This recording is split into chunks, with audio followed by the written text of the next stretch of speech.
Welcome to the Money Matters Show, where I explore the money topics that matter most to you. I'm your host, Steve Balch.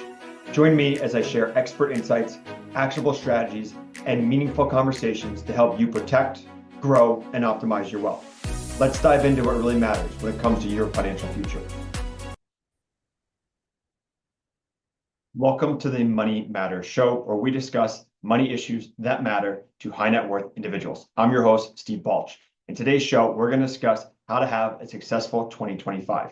Here is your comprehensive guide to starting yourself off to a great year. First thing I do as a high net worth individual, if I want to have a great 2025, is I would update my balance sheet and my net worth.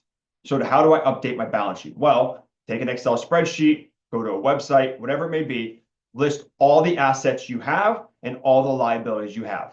And then at the end of it, you will see what your assets are and what your liabilities are. And if you subtract your liabilities from your assets, that will give you your net worth.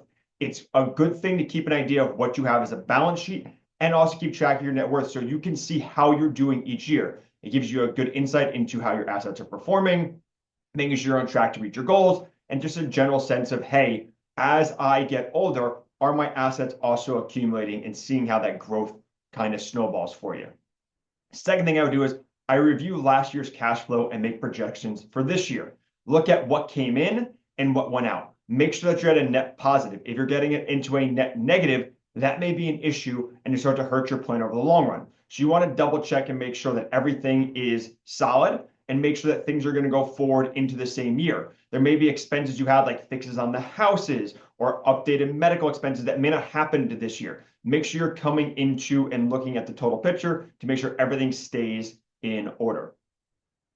Then once I have an idea of what my cash flow is going to be for 2025, I would review and establish my budget. Make sure the budget I had for last year is still accurate and update it for this year. Things may have changed. Your lifestyle might have adjusted. You may be getting additional money through a promotion, a bonus, stock vesting, or maybe an inheritance that will help you out. There may be some things you want to do. Make sure you're reviewing and making sure that budget stays on track for your lifestyle. Another thing I've been looking at is make a plan for retirement contributions. Make sure you're maxing out your 401ks, your 403bs, or your IRAs. If you're over 50 years old, you can contribute the extra catch-up contribution.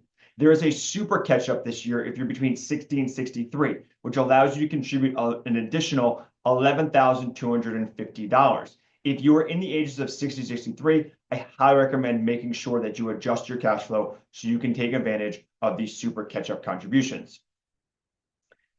Next, I would review my asset allocation and my risk assessment. The S&P has had back-to-back 20% years.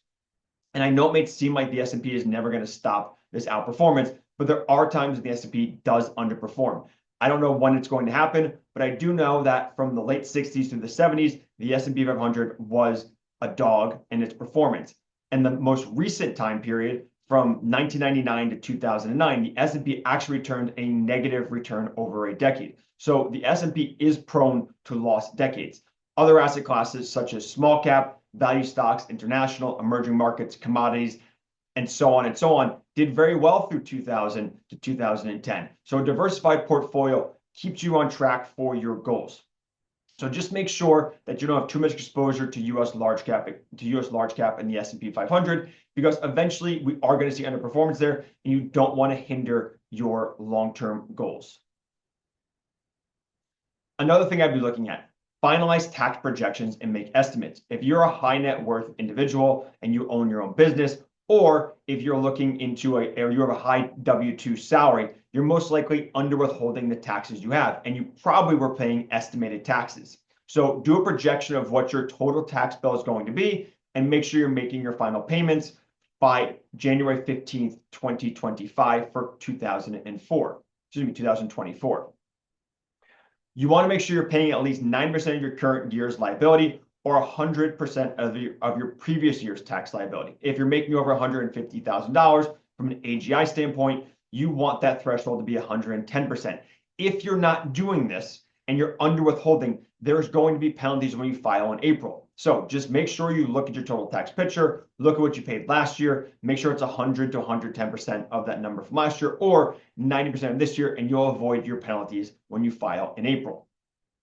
Remember, you have until January 15th, 2025 to make that last estimated payment for Q4 of 2024. Another thing I would be considering to do, maximize the backdoor Roth and HSA contributions.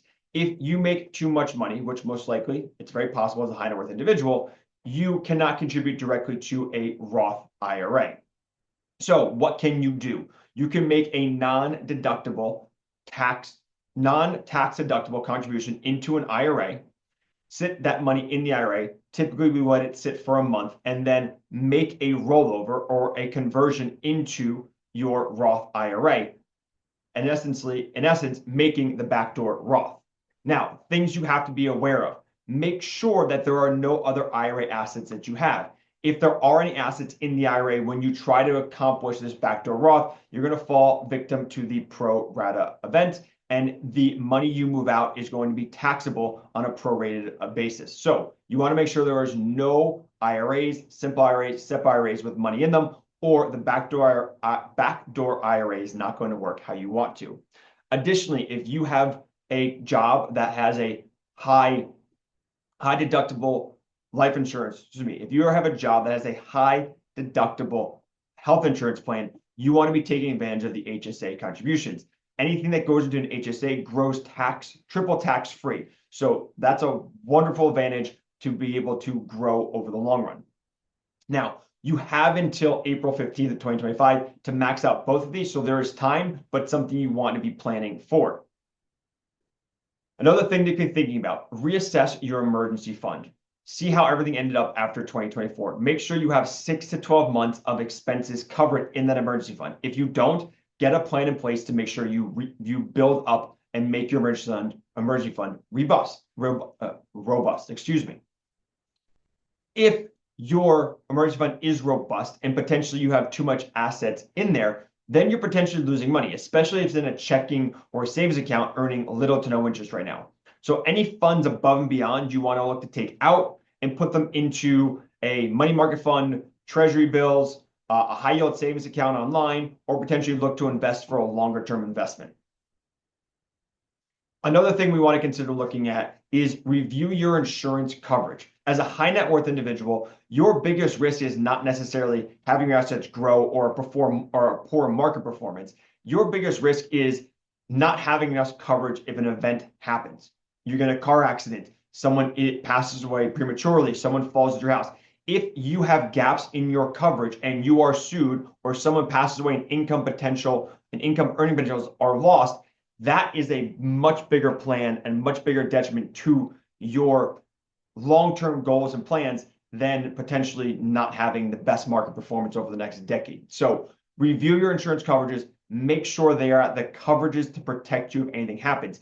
If there are shortfalls, look into an umbrella policy, call your homeowners, call the people that do your homeowners insurance, call your car insurance, ask for an umbrella policy. They're not super expensive, and there's a great way to cover that gap if there are assets that potentially could be unprotected if you're at a lawsuit. Additionally, speaking of protections, you want to review your estate plan. Make sure your estate plan is in place. Make sure you have the beneficiaries in all your accounts. If there's no beneficiaries, update the beneficiaries. If there are beneficiaries, make sure they're the correct beneficiaries and the funds go to the right people.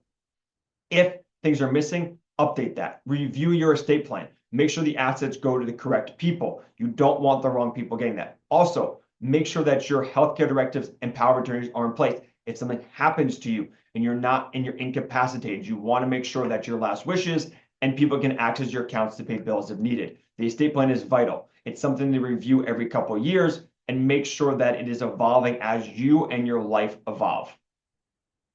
Last but not least, create a plan for reducing high interest debt.